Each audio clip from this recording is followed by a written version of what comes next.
Hi everyone. So now that we know how to factor, we are going to move into solving equations by factoring. So go through and factor all of these.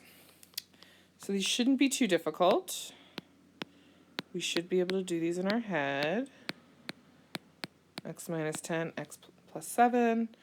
Now this next one's actually a trick because you can factor out 16. So it's 16, x plus 2, x minus 2. Next one has a GCF of 2x, and we're left with 4x minus 9. And then this last one, 3x, x plus 2 plus 7. 7 plus 6 is 13. Okay, what is a quadratic equation? A quadratic equation is a trinomial of the form ax squared plus bx plus c equals 0, where a, b, and c are constants, so plain numbers, and a can never be 0. A can't be 0 because then you would be left with bx plus c, and that's a line. That's a linear problem, not a quadratic. Quadratic always has to have an x squared in it, and that's the highest exponent. All right, so some examples of quadratics.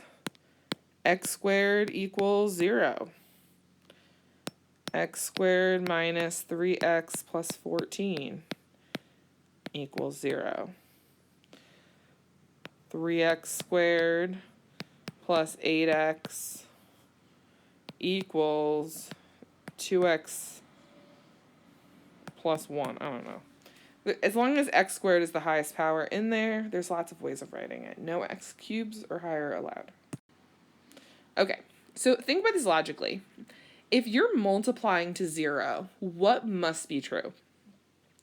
What has to be true if you are multiplying to 0? Hopefully you said to yourself, either A is 0 or B is 0. Something has to be 0, right? When you're multiplying in numbers, it has to be 0. Whenever two terms equal 0, one of them must be equal to 0 in the real number system. So we're only in the real number system.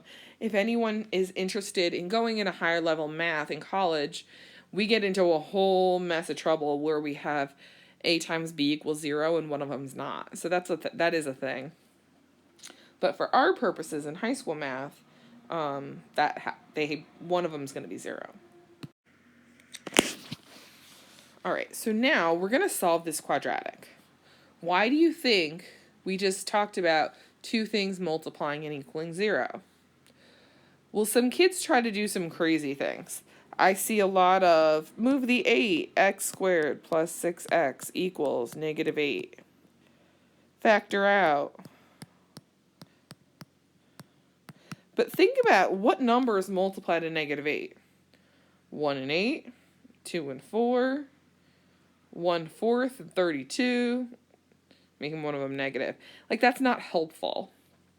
There's just too many options. However, what do we know to do?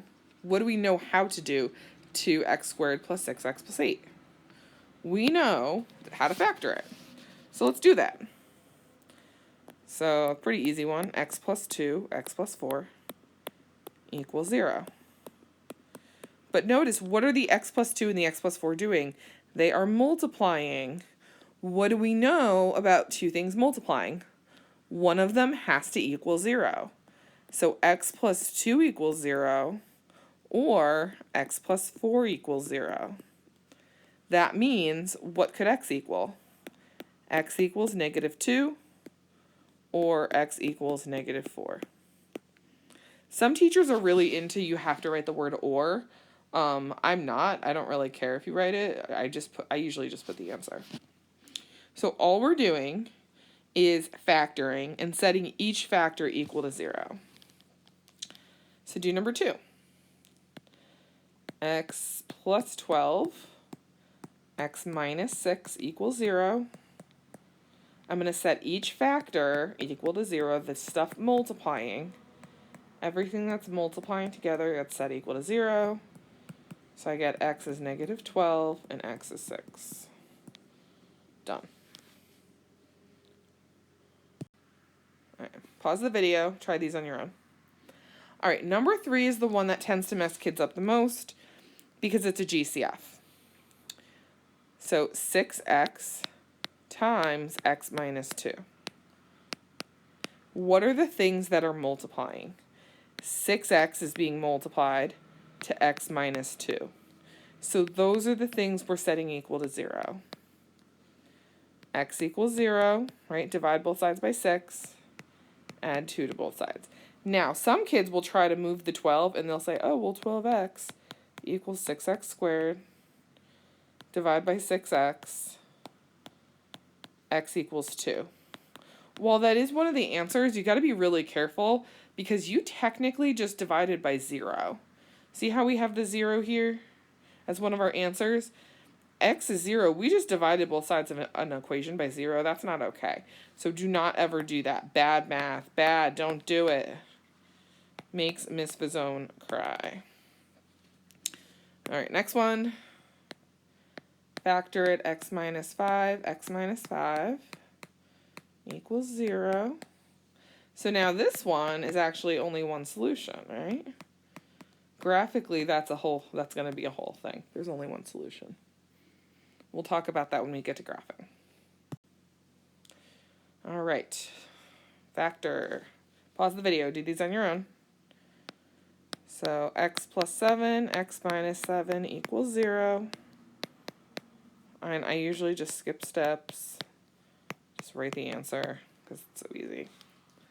Number 6, our GCF here is x. So x times 2x plus 5 equals 0. So now this one, what's multiplying? We have x and we have 2x plus 5. Those are the things multiplying, so those are what we're setting equal to 0. So x equals 0 is one of our answers. I mean, think about it. If you plug in 0, 2 times 0 plus 5 times 0. This one, it's a 2-step equation. Subtract 5 on both sides, and then divide by 2. If you want to write the decimal, go for it. I usually just write the fraction. All right, so now this one's different. So think about what do we need to do here? Whenever you're solving a quadratic by factoring, the whole point is that 0 property. If things multiply to 0, one of them has to equal 0, which means we need 0 on one side of the equal sign. We have to have 0 on one side of the equal sign. So I'm going to minus 6 on both sides. X squared plus 5x minus 6 equals 0. Now I'm going to go through factor and solve. You cannot solve quadratics unless there's a 0. X plus 6, x minus 1. So x equals negative 6 and x equals 1. Same idea here.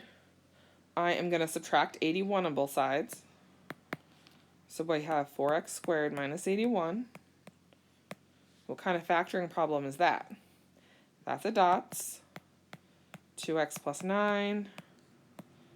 2x minus 9. Set them equal to 0.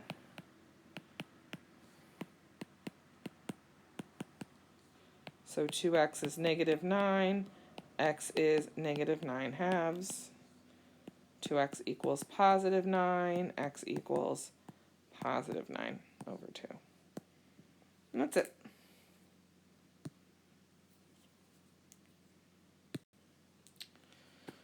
All right, 0 on one side. Pause the video. Do these on your own. These are getting into more advanced levels. Those other ones were super easy. So I'm going to subtract my 4 and add 2x squared. So 2x squared plus 10x plus 8 equals 0. Now, this is not a slide. This is not a guess and check problem. What can you do? I'm going to divide the entire equation by 2. Question number 2. Do I need to put parentheses in the 2 on the front?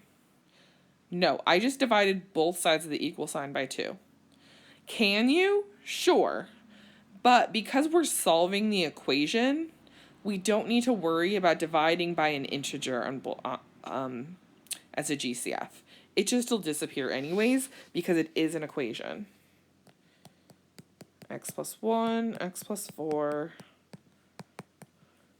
So x equals -1, x equals -4. All right, this one, again, 0 on one side. I'm going to move everything to where 15 is because that's the higher power. So I'm going to move the 24, so I get 0. Why isn't my pen working? I'm going to go to blue. 0 equals 15x cubed minus 24x squared. I'm going to do a GCF. So now the whole dividing thing, it's kind of like a game. We're not dividing by 3x squared. We're kind of just pulling it out. So 3x squared, we get 5x minus 8 equals 0. So 3x squared equals 0. 5x minus 8 equals 0. So this is x equals 0, right? Divide by 3. So x squared equals 0, x equals 0. And here we get 8 over 5. That's it. All right, that is the end of the lesson. So you have a worksheet, depending on if you're in class or not. Just read the directions in the lesson, and you'll see the assignment I have for you. Have a fabulous day, guys.